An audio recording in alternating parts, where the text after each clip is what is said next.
women who get together with other women are healthier, happier, and stronger. Now we can make some figure eights with our hips. Figure eight, figure eight, figure eight, figure eight.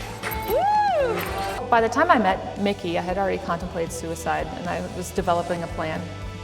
That's how dark my life had gotten. Because I'm a woman, phenomenally, phenomenal woman, that's me. Here's Bernadette. Hello, Hagerstown. It is so wonderful to be here today. Thank you for coming to Prime Time for Women, the show for and about women in their prime. That's right. So thank you so much for being here today, because you're going to be so glad you did, because we're going to have so much fun. Speaking of fun, today's show is all about the benefits of play. And it turns out that people who play have tons more health benefits than those who don't. So like if you sing songs, and if you dance around, and if you talk about fart jokes, or if you do role playing or play board games, all those people have way more health benefits than people who don't. And there's complicated science reasons behind that. But all I know is when I was reading this research, I thought what I really need to do is hang out with my 5-year-old granddaughter all the time, because then I would be the healthiest person around. Yeah. So one of the interesting scientific facts about play is that we are programmed to enjoy spontaneous things that make us laugh. And that explains a lot why for 15 years I had to tell my children to stop with the potty humor and the fart jokes. I'm not kidding. And it also explains the movie Blazing Saddles and the campfire scene, if you know what I'm talking about. For a long time, we have known that play benefits children, and that it's a key element of healthy childhood development. But recently, scientists have been looking at the research for adults. And it turns out that play is also crucial for adults in terms of it increases fuels the imagination, it stimulates creativity, it improves problem-solving abilities, and it actually decreases stress because it lowers cortisol levels. So one of the things that I thought was really interesting was this website that I visited. It's called helpguide.org, and it's an internationally recognized mental health and wellness website. And on that website, they talk about the benefits for adults who engage in play on a regular basis. And they actually do workshops at offices for adults to learn how to better play, because we kind of forget how to do that sometimes. So they say that adults who engage in playful behaviors, they are better at teamwork, they're better at considering other people's perspectives, they know how to solve problems better, and also they know how to navigate and handle difficult relations better than people who don't know how to play. So this is one of the things where I would really encourage you to put away your cell phones and really engage with other people. One of the things that I thought was interesting was this whole idea that when we play, and when we play with our pets, or when we play with ourselves, when we play with our pets or by ourselves, there's tons more health benefits if you actually engage with another person. And this website talks about the detriments of having a screen or an electronic device, and they actually recommend putting away your screens and really being present to and intentionally aware of the people around you when you're engaging in playful behaviors. It lowers the cortisol levels, and that really improves your health overall. So I wanted to see, it seems like to me in this day and age of task-oriented society and just fast-paced living, and everybody has a goal, that in some ways we've sort of forgotten how to play, or maybe even sometimes forgotten how to laugh and how to be silly. And the spontaneous part of us has been kind of stuffed down a little bit. I got to thinking about when I was in junior high. I was 11 and 12 years old, 7th and 8th grade. There was this thing that we used to do, and don't know why we did it, except it was We thought it was funny, and we would get our friends in trouble, and we thought that was funny. But we used to make these funny faces across class and math class, and we go, things like that, and, pretend we're picking our noses and all that kind of stuff, just to make people laugh. And, it resulted in detention sometimes, but we didn't really care. But I was thinking that that's one of those kind of behaviors that we've outgrown, and we don't participate anymore. We don't enjoy the fun and spontaneity of that. So what I wanted to do today was to encourage all of you to think about that and join with me one more time in making a funny face, and we'll see if we can capture that on TV. Ready? 1, 2, 3. Oh, come on, yeah, there's some good faces. Yeah, and I'll also encourage you to post some pictures on Facebook of yourselves making funny face. And the person who posts the funniest picture, that person will win 2 tickets to next month's show, which is our season finale. So make sure you participate in that. The last thing I wanted to tell you about our guests today is that I believe all of them are very playful. I believe they're good at playing because they are incredibly creative. They know how to problem solve. They're collaborative, and they just enjoy life. They're fun and funny to be with.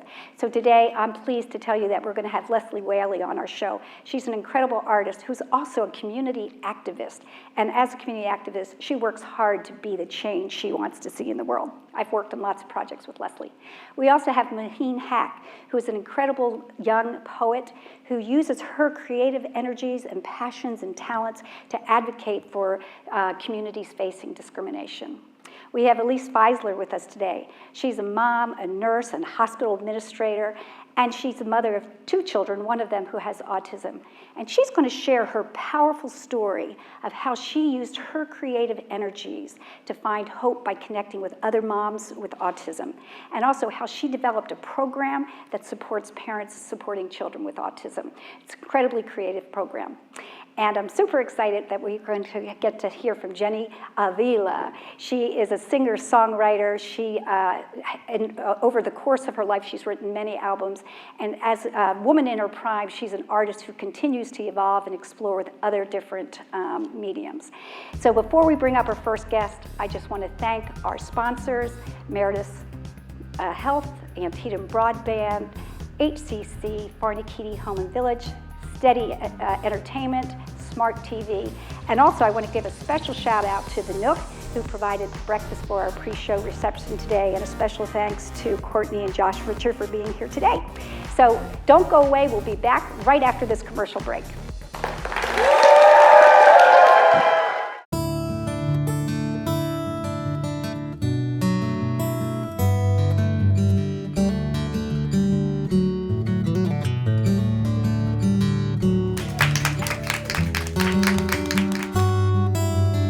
Honey, we finally made it. Yes, we did. Yes, we did. No matter where you're at in your retirement, here at Farnakidi will support you and celebrate your life. Call us today to schedule your tour.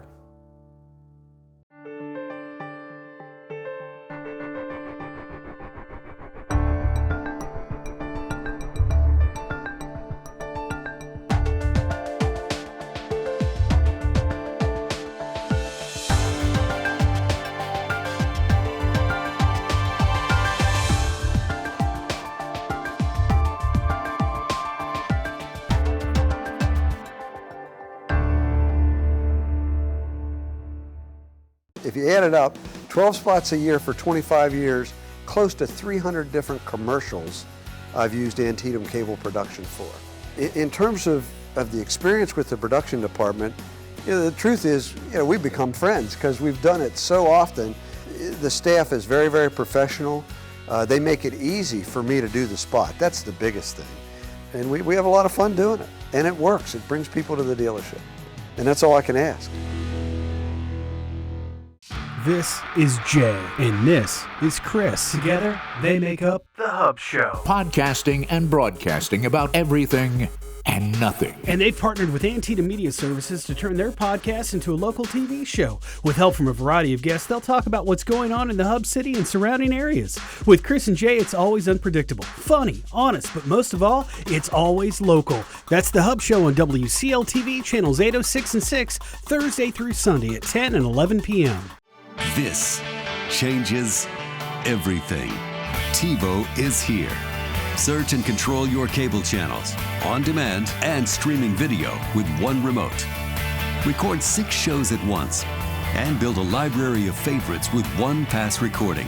Then watch on any TV in your home. Welcome to the ultimate TV experience. Call or visit AntietamBroadband.com to change everything with TiVo. Thank you for seeing us so quickly. He's just unbearable when he's sick. I'm glad that you came right into Meredith's Urgent Care. We have just what you need to feel better faster, young bear. Thank you so much, Doctor. Meredith's Urgent Care is located off Moggins Avenue on Creighton Boulevard. For more information, visit meredithshelp.com/urgent care. Welcome back. Our first guest today is an artist, Leslie Whaley. She is somebody who has incredible artistic talents, but she also is somebody who really knows how to make a difference in our community. A lot of people talk about making a difference. Leslie does it through her talents. She was born in England, but she's been in Hagerstown for 20 years, and she has built and brought the artistic community together. She's the owner of Chocolate Chopsticks and an artist gallery in Mulberry Loft. Please welcome Leslie Whaley to the stage. Hi, Leslie. Hi, Bernadette. How are you doing? Very good, thank you. So, Leslie, I was going to get you first to talk to us a little bit about how I know that you are wildly creative. Is this something that developed over time, or were you born with the artistic gene? Did you do it as a kid? Did you play with it as a little? Yes, I did. It was always my favorite class at school, and it was the one I wanted to hang around and, you know, if you got detention, that was the class I wanted to get detention in. But yeah, I always loved being creative, and my parents painted a little bit when they weren't working very hard, but it's really grown as I've got older. Okay, and do you remember when you decided to pursue your art as a career? Only a few years ago. Okay, yeah. And tell us a little bit about that. I painted watercolors. A lot of people do in England. It was the less is more, little landscapes. And then I took a class on acrylic painting, and I fell in love with the colors and the boldness. And I got home and I was like, I just went and bought a big easel and a huge piece of canvas and started painting. And I just discovered, and it was very strange because a few weeks ago I was unpacking boxes and I found my art from school. And apparently I painted like that when I was younger, but I lost it raising children and, So. Yeah, and here you are in the prime of your life. Yeah, really I've tapped right back into it. So, Leslie, I've heard people say that art is always rewarding, but also sometimes difficult. Has it been difficult for you? Have you experienced that? Yeah, sometimes I think a lot of artists, we have self-doubt, sometimes this is a really crazy thing to do, but then you're very driven, if you really tapped into the authentic you, mm-hmm. you can't stop it. Right. It's very, very powerful. And you've talked a little bit about your painting, but you work with some other mediums too. What else do you do? Yeah, I had to try. I had to limit it. I strictly stick with sterling silver and making jewelry, and beautiful jewelry, I might add. And my acrylic abstract painting. Yeah. So. You're a major force behind our local art scene. You have done exhibits in lots of different venues. You also founded the Hagerstown Artists, which was to bring people together. And also, aren't you the, what is it called, the Factory? The Yes. Artist Factory? Can you talk a little bit about your I started the endeavors? Hagerstown Artists Group, very open. It's not about talent, it's not about if you can paint the Sistine Chapel roof, if you can do stick figures, but you feel very creative. So we have fabric artists, we have clay artists, we have poets, we have tattoo artists. And it's a very open, welcoming, no elitism, tall group. And from that, a few of us really enjoyed spending time together, and we're like, wouldn't it be fun if we had an art space that we could share? And because I think one of the key things about being an artist is it can be very lonely if you're doing it at home. And if you can be amongst other artists, you'll see your own art grow. Yeah, and it's one of those situations of a rising tide floats all ships. Right. And so we approached a local business owner and about, have you got a basement that's very inexpensive? And we were very lucky to get a space in Mulberry Lofts on Jewel Highway. And we're very lucky because we're underneath the Nook coffee shop, which is a happening place. It's bringing a lot of people in, and it also smells really, really good when you're working. Yeah. So my easels are actually right under where Josh and Courtney make the coffee. So yeah, it's very good. And they have baked goods too. And one of the things that the Hagerstown Artist Group does is they do a lot of events in the community. And one of my favorite events, I mean, I know a lot of artists who do face painting. Leslie and the Hagerstown Artists one time at the Baby Palooza, they painted pregnant women's bellies, and some of the images were just like these beautiful underwater scenes or these galactical space, and it was so different, and it was such a gift to those women. I'm sure none of them wanted to go home and take a bath. Yeah, it was, some people, it was quite amazing to watch because we did a lot of face painting, but the pregnant belly painting was new to me. I didn't know about it. But we actually had airbrushing, and they got to choose whatever the subject was, and then we had a professional photographer there who took pictures of their pregnant belly. Yeah. And a lot of the women said they felt so much more confident and happy within their body once they'd done that. It was amazing to watch. Yeah. So Les, I have an exciting thing to tell the audience today. Leslie is going to paint a painting for my new office. I'm so excited about it. And she had this idea that she was going to talk with you, all you women in your prime, and get some inspiration for the painting. So I'm going to pull this little easel up here, and Leslie, you can take it away, and I'll write down whatever you want me to write down. So a lot of my work, I tap into emotions and things happening in culture at the time. And so it makes it very pleasurable and very easy for me if I can remember how you feel like at this time in your life, and I hope you can tap into that now. But it helps me choose my colors. So if there's a color that you really enjoy at this time in your life, if you'd just like to shout out some of your favorite colors, that would be really cool. Lavender. Okay. Pink, yes. Lavender, that's my favorite go-to color. Pink, blue. Yeah. What was the other one? Yellow. Yeah. Ah, nice, confident colors. Okay. Yeah, and then other words that, sometimes, and I know we can get the cliche of, the signs on the wall, saying, living life, but are there key words that you found that really help you? Something that really motivates you at this time of life, this stage of life. What empowers you now? Like being bold or? Integrity. Yeah, that's a good one. Yeah. Friendships. Yeah, it's very important, isn't it? Wait a minute. Gratitude. Yeah, okay. That's a good one. Yeah. Yeah. Nice. Oh, I like that one. Yeah, that's a okay, this is my painting, so keep going, guys. Yeah. And are there any, when you're doodling, you're on the phone or you're talking to someone, you doodle, what sort of shapes do you enjoy? Is there some shape you've always gone to your whole life? I know I have one. Daisies. Sorry, what? Hearts, yeah. Smiley face. Spirals, yes. Infinity. How are we doing, Bernadette? Are we getting? Yeah. Have you still got? It's got her canvas here. Yeah. So, I do have to tell you something. This little easel is actually on a. I did a paint night with Leslie and the Hagerstown Artists, and I couldn't find my real easel today, so I just covered that one. But it's kind of fortuitous that I'm using this here with you again today because you helped me paint that. That was a fun evening. That was really fun. Yeah. Okay. Anything else?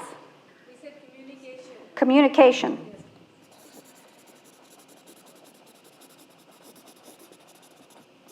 Okay? Confidence. Yes. Yes, that's good. All righty, well, I cannot believe all this input because you don't realize it, but now when this painting is hanging in my office that Leslie has painted, I'm going to be in a debt of gratitude for all of your willingness to communicate your feelings to me and all of these things. So thank you so much for being here. I want to give Leslie a really big round of applause and thank her for her service to the community and for sharing her art. Leslie Whaley. Thanks. Thank you. We'll be right back after this commercial break.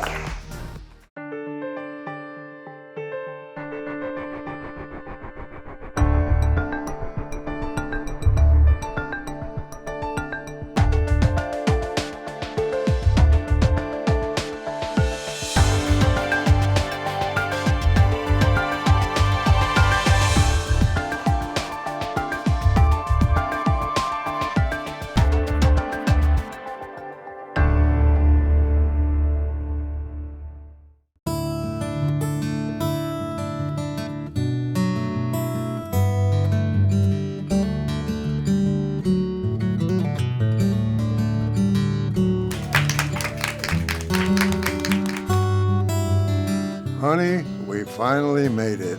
Yes, we did. Yes, we did. No matter where you're at in your retirement, here at Farnakidi will support you and celebrate your life. Call us today to schedule your tour. This is Jay, and this is Chris. Together, they make up The Hub Show. Podcasting and broadcasting about everything and nothing. And they've partnered with Antietam Media Services to turn their podcast into a local TV show. With help from a variety of guests, they'll talk about what's going on in the Hub City and surrounding areas. With Chris and Jay, it's always unpredictable, funny, honest, but most of all, it's always local. That's The Hub Show on WCL-TV, channels 806 and 6, Thursday through Sunday at 10 and 11 p.m. Thank you for seeing us so quickly. He's just unbearable when he's sick. I'm glad that you came right into Meredith's Urgent Care. We have just what you need to feel better faster, young bear. Thank you so much, Doctor. Meredith's Urgent Care is located off Moggins Avenue on Creighton Boulevard. For more information, visit meredithshealth.com/urgent care.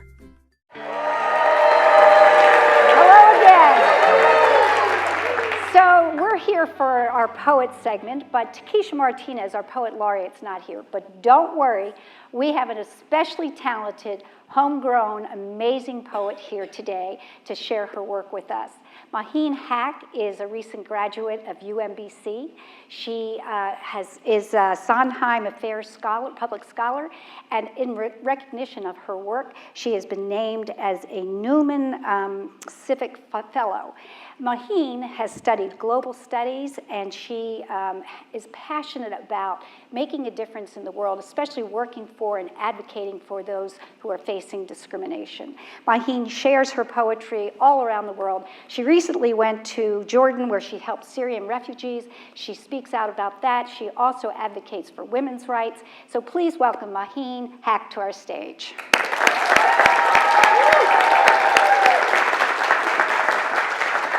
Thanks for being here. Thank you. Okay, Maheen, do you want, whoopsie. Yeah, so why don't you do your poem first, and then we'll chat a little bit afterwards. How about that? Okay, sounds good. Can I stand? Sure, you can stand. Okay, this is a poem I wrote for my mom. Daughter, you look at yourself and I know what you see. You see someone who is broken, someone who is ugly, someone who has beautiful wings, a montage of colors that will never be able to fly. I remember when I looked at myself the same way. I still do sometimes. You see someone who is always present but always lost, someone who no matter how hard she tries, she is always confused where to go, how to dress, how to be normal. Trust me, I know. I see the tears in your eyes and my heart burns with fury. I mean, surely you know you are of worth, right? So don't let anyone hold you back. You are a wild horse that people are trying to tame, a beautiful bird caught up in a treacherous game. So when they try to capture you and tell you that you are not beautiful, that you are too loud, that you are too strong. When they repeat the same words that were said to me, do not comply but defy with every fiber in your being. Go put up the fight that I and the generation of women have fought every single day. Understand, my daughter, that you are a legacy and that you carry my soul with you wherever you go. Here is my trust. Take it and wear it as a crown upon your head wherever you go. Here is your flag of honor. And so even if your desires come at you in the war inside your heart as an army of 1,000 men, don't you ever let this flag fall. My love, my daughter, you are what wakes me up in the morning. You are in every breath that I breathe. You are the light of my life, my biggest pride. Mama, I look around the room. There is broken glass, broken mirrors, and my broken mother. I finally see the scars on her heart that she has hid so well from me all of these years. And next to the scars, I see fresh wounds. The pain is too much for her to bear. I tried to tell her that everything will be okay, that she is strong, that she is powerful, that she is everything I have ever wanted to be as a person. And so just like she molded me into the person that I am, I tried to pick up the broken pieces of her and put them together. How do I tell you, Mama? How do I thank someone that raised me, that fixed every single part of me, that had no idea what she was doing but saw a light in my eyes when I saw public servants, who called everyone she knew asking how I could get involved in politics at the age of 12, who campaigned on the streets of downtown for hours upon hours just so I would understand that I can make a difference in the world, who tells me that I can run for Congress at the age of 18 when that is literally illegal, who, when I am broken and scared and afraid, will force me to stand up straight, chin up, shoulders back, and start fresh, because failure is never an option. How do I tell you, Mama, that these lessons you teach me are what I teach my students, that the words you have said to me I repeat every day to my friends, that this confidence you have given me is what makes me who I am? Mama, thank you for teaching me that I am beautiful before any boy did. Thank you for showing me what strength is. I hope that maybe by the will of God, I can be half the woman that you are. My love, my Mama, you are what wakes me up in the morning. You are in every breath that I breathe. You are the light of my life, my biggest pride.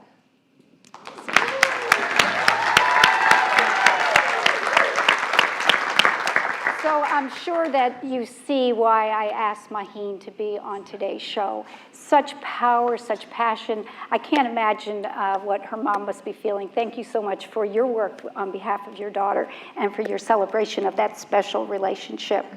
Maheen, before maybe we might have time to take a question or two from the audience, but I was wondering if you could talk about, do you remember when you wrote that? Was there a particular thing that inspired you? Yeah, it was my freshman year of college, and so I think I moved out of the house. So it was just a new environment, new place, a bunch of new people, new opinions, new people looking at me, and you also kind of have to grow into your own identity. And then I just remembered it's almost I guess training kind of when you're growing up, this, and this. And then I kind of looked around at my peers and I saw the struggles that they were going through that I didn't even have to worry about because of all the investment that my mom did. And then, yeah, I just wrote it.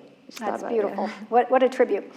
In your work as an advocate for those facing discrimination, you've visited Jordan and you've worked with Syrian refugees. What was the most meaningful part of that trip? This is such a hard question because the whole thing was just so meaningful. But I'd say at one point we were at the border between Jordan and Syria, so we were less than a mile away from the Syrian border. And the refugee camps is it's almost you just imagine people, they ran from their homes, they packed whatever they could, and now they're just living in the desert with no access to food, water, whatever. And when we were going in, the organization I was with, the volunteer coordinator, he was they're from the town that's right here. So here's the line, here's Jordan, here's Syria, right? Jordan is safe. And they said that their family is still in Syria. So when their family is getting bombed, the ground shakes physically where they are. And so they'll be living their lives, doing whatever, and they just all start crying. And then with that understanding, I came in, right? And I just see these kids just playing soccer. And it was just baffling to me that childhood is still alive, and happiness and love and generosity is still alive there. And at one point when I was visiting one of the families, she was just telling me that I don't have food, I don't have water. She tried to work at a farm, and because they're not citizens, they don't really have rights. So she worked for 3 months and didn't get paid. And she's telling me all this stuff, and I'm oh my God, and I'm leaving. And she's looking around her room trying to give me something, because it's a part of the culture that whenever someone comes to your place, you give them something. She literally has a single cauliflower, and she gives me the only food that she had. And yeah. So it's just the amount of love and willingness to give, even though like we have everything and we're not willing to give. Well, I'm sure that was a really meaningful experience. I thank you for being here today and sharing that with us and being an example of an inspiration to all women of all ages, especially for those of us in our prime. Maheen Hack, ladies and gentlemen.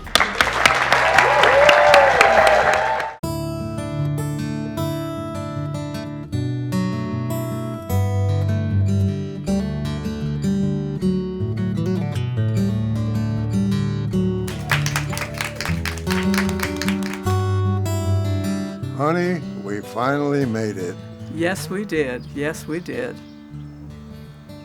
No matter where you're at in your retirement, here at Farnakitti will support you and celebrate your life.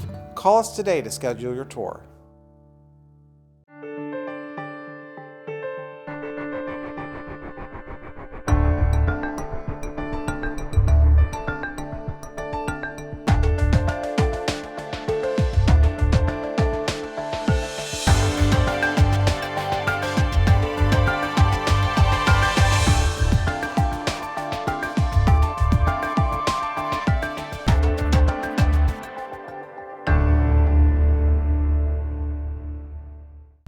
This changes everything. TiVo is here. Search and control your cable channels, on demand and streaming video with one remote. Record 6 shows at once and build a library of favorites with one pass recording. Then watch on any TV in your home. Welcome to the ultimate TV experience. Call or visit AntietamBroadband.com to change everything with TiVo. The Humane Society of Washington County offers refuge to domestic animals in need. Animals like Romeo. Starved and abandoned in the bitter cold, Romeo is not the first animal found in this desperate condition, and he won't be the last. You can help give innocent animals another chance. Even a $10 monthly donation can help the Humane Society of Washington County act quickly to save lives. Can the animals count on you? Visit hswcmd.org to learn more. This is Jay, and this is Chris. Together, they make up The Hub Show. Podcasting and broadcasting about everything and nothing. And they've partnered with Antietam Media Services to turn their podcast into a local TV show. With help from a variety of guests, they'll talk about what's going on in the Hub City and surrounding areas. With Chris and Jay, it's always unpredictable, funny, honest, but most of all, it's always local. That's The Hub Show on WCL-TV, channels 806 and 6, Thursday through Sunday at 10 and 11 p.m. If you add it up, 12 spots a year for 25 years, close to 300 different commercials I've used Antietam cable production for. In terms of the experience with the production department, the truth is, we've become friends because we've done it so often. The staff is very, very professional. They make it easy for me to do the spot. That's the biggest thing. And we have a lot of fun doing it. And it works. It brings people to the dealership. And that's all I can ask.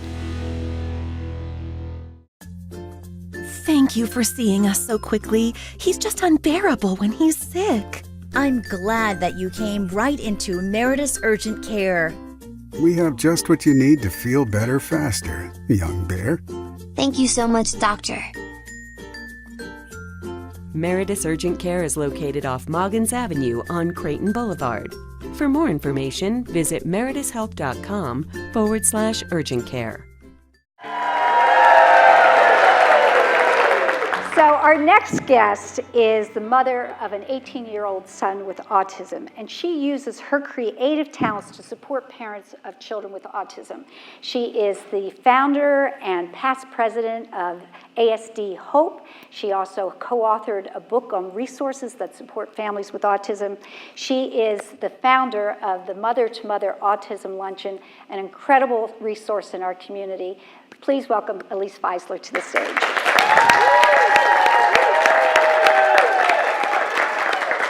Welcome.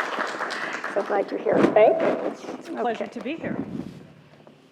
Elise, can you tell us a little bit about your personal story and how it relates to your decision to found all these different organizations? I can. Gavin entered this world a little difficultly, so he wound up spending 17 days in the NICU right after he was born. And then once we brought Gavin home, We figured out he didn't sleep and he liked to cry a lot. So in working through all of that, motion and water were two things that seemed to settle him, but not a lot else did. So as a new parent, you already don't get a lot of sleep. We really didn't get a lot of sleep with Gavin. And as he was growing, he was meeting the physical milestones, but we were really seeing a lag in speech, language development, and also in some behaviors. He loved to line things up. He loved to watch anything that did any kind of spinning, fans, those kind of things. Keeping clothes on was a challenge. So he loved to jump. And then as we kind of moved through that and I started to have questions about it, we went to visit our pediatrician at his 24-month appointment. And I said to the pediatrician at that point, I think he has autism, because in doing my research, I'm a nurse by training. So in doing that research, as I was reading through that, it was like, Gavin, Gavin, Gavin, Gavin. So when we went for his 24-month appointment, I said to the pediatrician, I think he has autism. And the pediatrician said, no, why do you think that? So I went through my list, and he said, he's a boy. They develop language slower. You're a first-time mother, and you're a nurse. Those things make you extremely paranoid. So he said, I really don't see anything. So brought him back the next 6 months, and I said, I am telling you, he has autism. And the pediatrician said, I'll agree with you, he has a speech delay, but I don't think he has autism. So at that point, we were done with the pediatrician, and we went to see a developmental specialist in Delaware.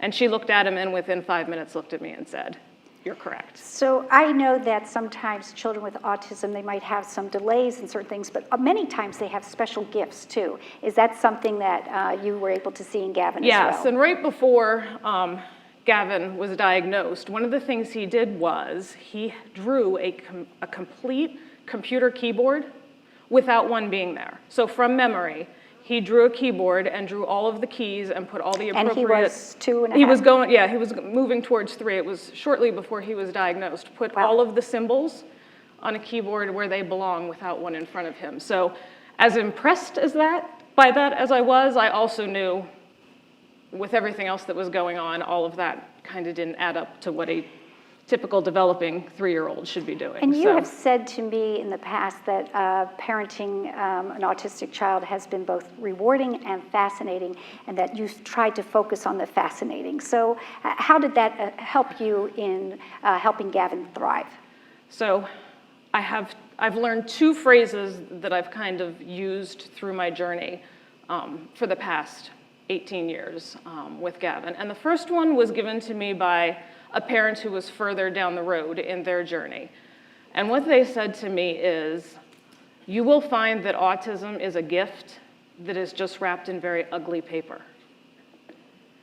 And you have to kind of let that sit until you think about it.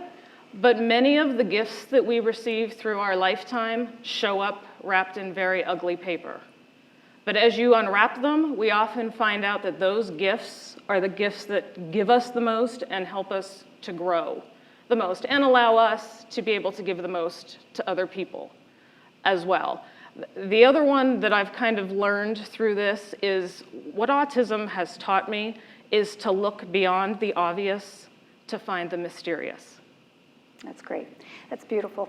Elise, I was wondering if you could really quickly talk about founding ASD Hope and what that stands for, and also maybe talk a little bit about the Mother-to-Mother Luncheon. Sure. So early in my journey, I was connecting with other parents, because you find in the autism journey, the people who know the most are the other parents. And the people who can get you to what you need to know the fastest are other parents. And so not having to reinvent the wheel. So as I was going through that journey and meeting other parents, we were kind of talking and said, okay, why is this so hard for new parents?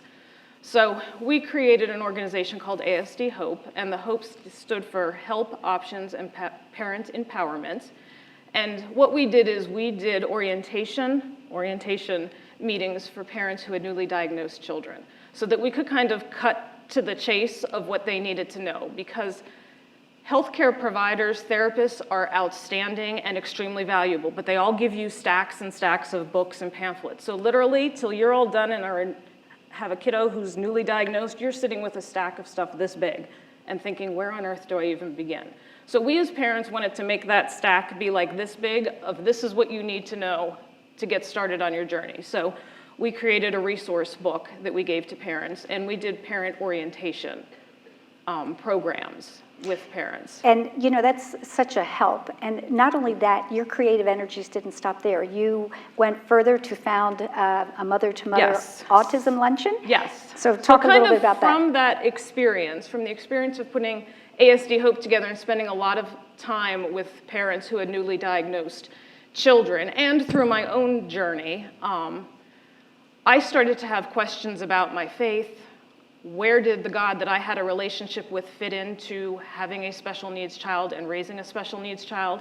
And as I was doing these ASD Hope orientation meetings with other parents, I was seeing that question surfacing. And I noticed that a lot of it either had people run towards their faith and what they perceived as their faith, or people became very angry and kind of became very disconnected from a faith that they may have had their whole entire life. So as I was kind of watching that happen, this still small voice kept saying, you need to do something about that. You need to do something about that. You need to figure out how to help parents work through that. And I myself was working through it too, and still work through it. And so from that still small voice kind of guided me towards doing a luncheon. So we bring a speaker in to speak with moms of kiddos with autism, and we do a beautiful luncheon where people set up tables, and the moms are able to come and be served a luncheon while they hear the speaker, and that is totally free. To right now, the first one we did was 128 moms, and that started back in 2007. We are getting ready to do our 8th luncheon in 2020. Totally free to the moms. We do provide childcare as well, because early on we learned that a lot of times the moms who most needed to be there were the moms who also would struggle to find childcare. So we provide free childcare for those 200 mothers, and it right now has moved up to about a 6-hour event.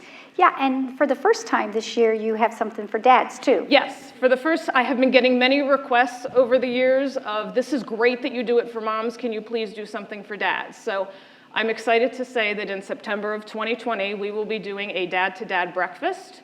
Not quite as elaborate as the mother-to-mother luncheon is right now, but it will be a breakfast for the dads, and then we will also have a speaker for the fathers, and that speaker has authored a book, and they'll all receive a free copy of his book as well. So that's in September 2020. Well, Elise, I so am grateful for this information that you have today, that you shared today.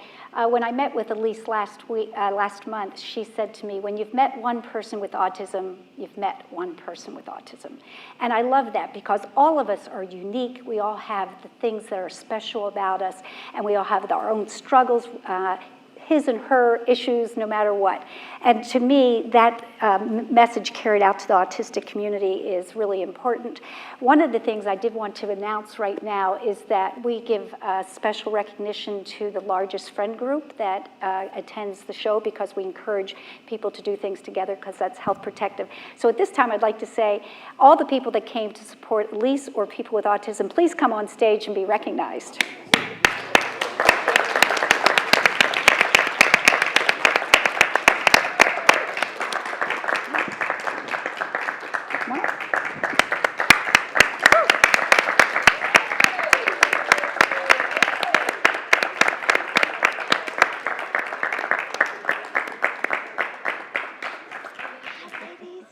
So we're so excited to have all these. Come on on stage, Gavin. Come on in.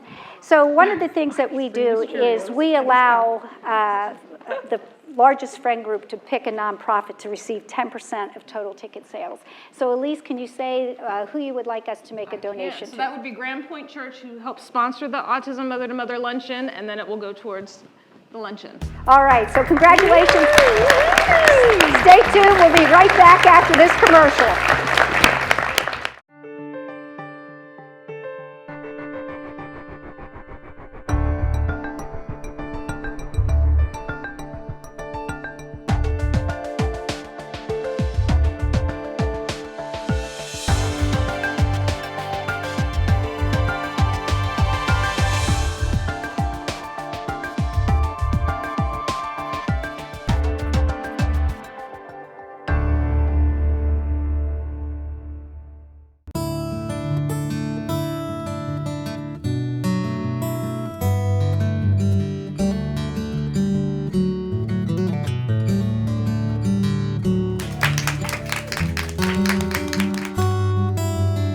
Honey, we finally made it. Yes, we did. Yes, we did. No matter where you're at in your retirement, here at Farnakitti will support you and celebrate your life. Call us today to schedule your tour. Everyone, meet Forky! Something happened to him. Let's go save a spork. That's where Forky is being kept. How do we get that key? What about the old plush rush? Oh, where did you two come from? Well, we're not doing that. Disney Pixar's Toy Story 4, rated G. Now available on demand. Digital customers, tune to Channel 1 to get started.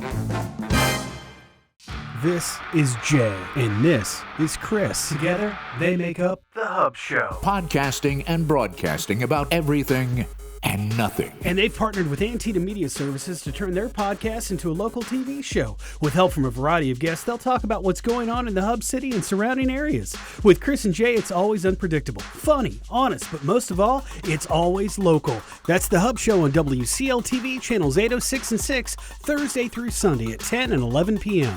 Introducing Antietam Smart Wi-Fi, the ultimate home networking solution. Smart Wi-Fi expands your wireless network and can eliminate Wi-Fi dead zones. Adding Smart Wi-Fi access points creates a Wi-Fi blanket for all of your devices, so you get consistent wireless internet speeds anywhere in your house. So go ahead and browse, game, and stream video in any room. Make the most of your internet with Smart Wi-Fi from Antietam Broadband. Smart homes deserve Smart Wi-Fi. Business internet just reached the tipping point. Tip your hat to the information age. Get a gig for business and upload robust files, complex videos, and compound reports at the same time, in real time, while saving time. For DISA and data, get a gig. Got it? Now get going. Get Flight Gigabit for Business backed by 24/7 tech support from Antietam Broadband. Call us today. The Humane Society of Washington County offers refuge to domestic animals in need. Animals like Romeo. Starved and abandoned in the bitter cold, Romeo is not the first animal found in this desperate condition, and he won't be the last. You can help give innocent animals another chance. Even a $10 monthly donation can help the Humane Society of Washington County act quickly to save lives. Can the animals count on you? Visit hswcmd.org to learn more. Thank you for seeing us so quickly. He's just unbearable when he's sick. I'm glad that you came right into Meritus Urgent Care. We have just what you need to feel better faster, young bear. Thank you so much, Doctor. Meritus Urgent Care is located off Moggins Avenue on Creighton Boulevard. For more information, visit meritushelp.com/urgent care.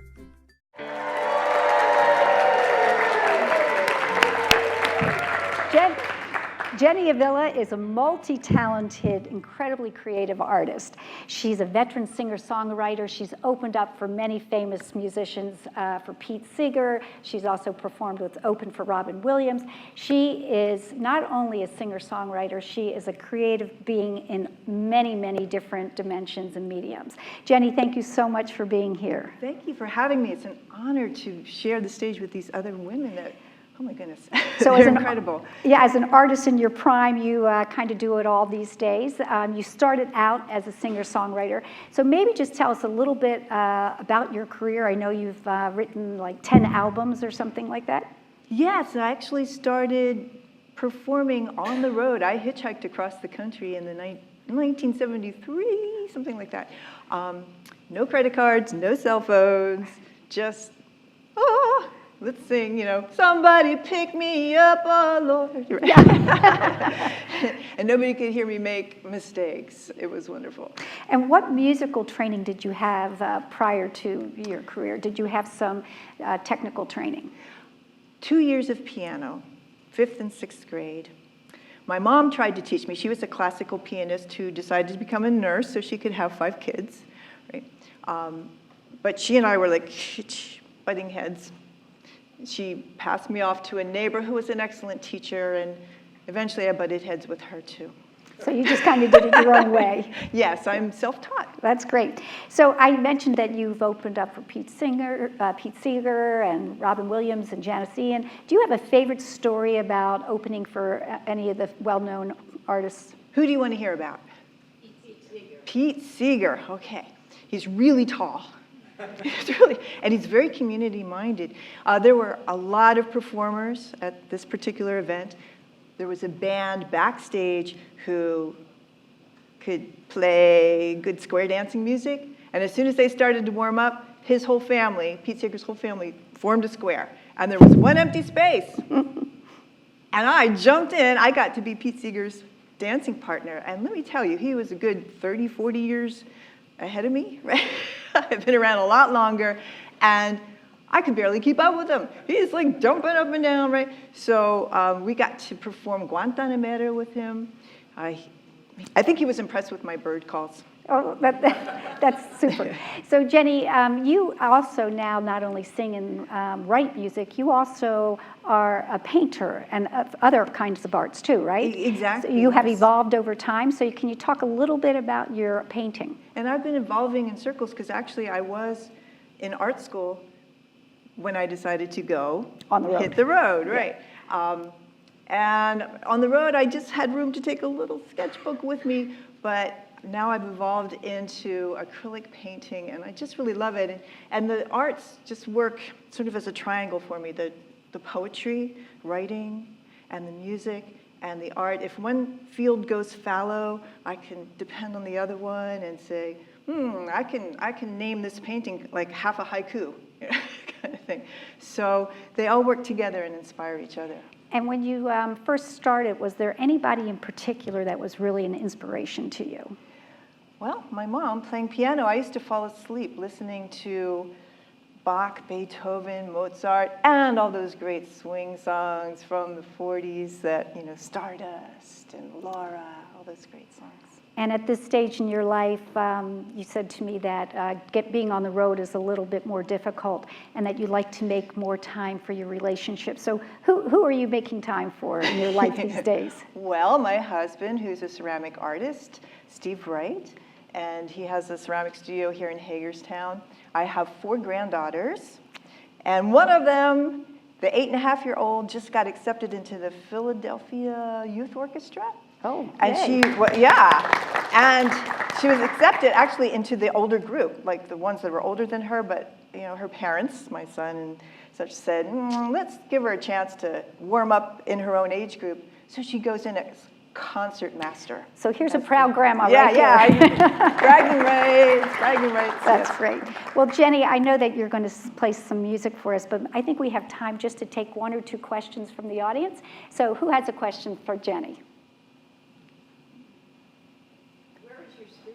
Oh, let's see. My studio is in my apartment in a little bay window.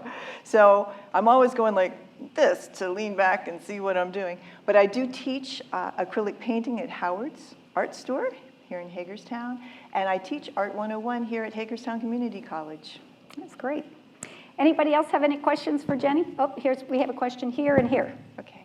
Go ahead. Who is your favorite artist? Any particular art you're talking about? Visual artist. Well, when I was young, we were all in love with Vincent van Gogh, and then it became Frida Kahlo. Always loved Frida. I love the surrealists, I think. Any surrealist kind of art, which is dream imagery, kind of twisting it around a little bit, having fun. Okay, over here. So when you perform, you have, I guess, a lot of original material. And how do you decide about mixing in covers of other people with your original material? And when you do cover, who do you like to cover? Well, my favorite cover right now is Patsy Cline. I Fall to Pieces. It's so emotional. It's so wonderful. I love, of course, Joni Mitchell and Bonnie Raitt and all those people from when I was hitchhiking around the country.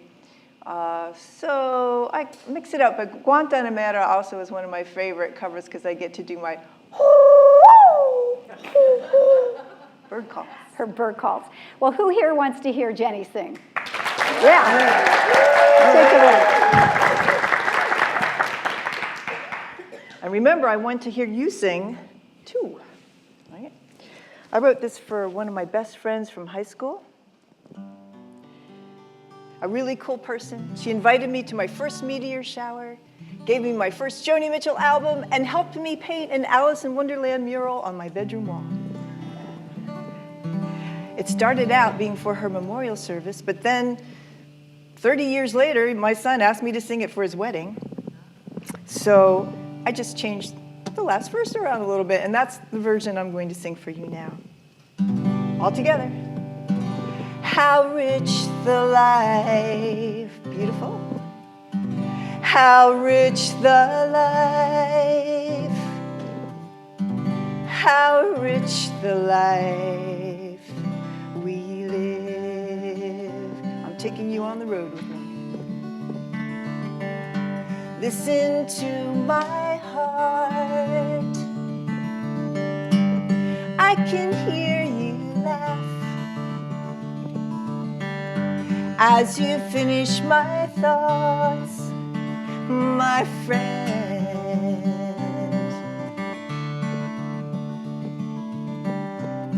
For the meteor shower, we put the lounge chairs out in the middle of the field, in the dark, and saw the sky cry diamonds.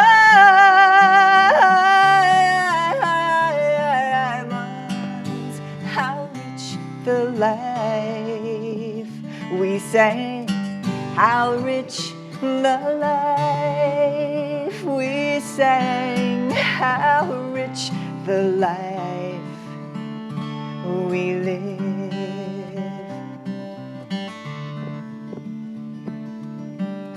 Impossible dreams made children of us all. Down the rabbit hole we fall.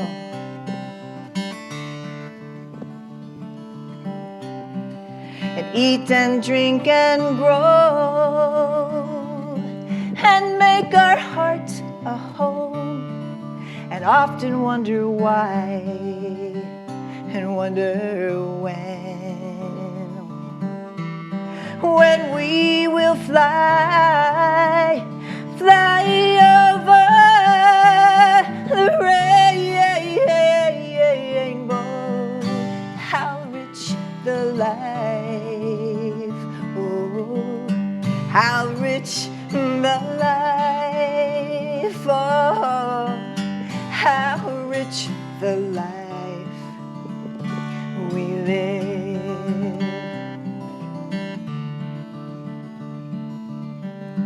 I will cherish you.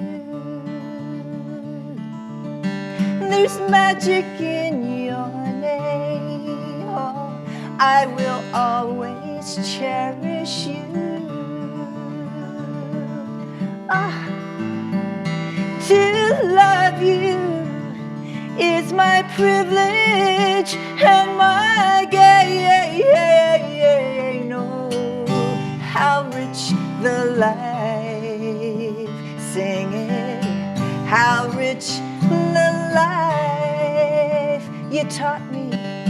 How rich the life we live. How rich the life, sing it, yeah. How rich the life, oh, how rich the life we live. Beautiful.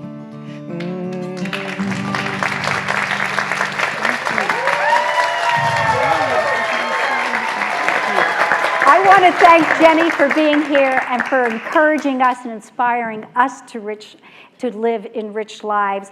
I invite you to go forward and go out into the world and share your treasures, your gifts, and live a rich life. See you next time on November 2nd. Take care.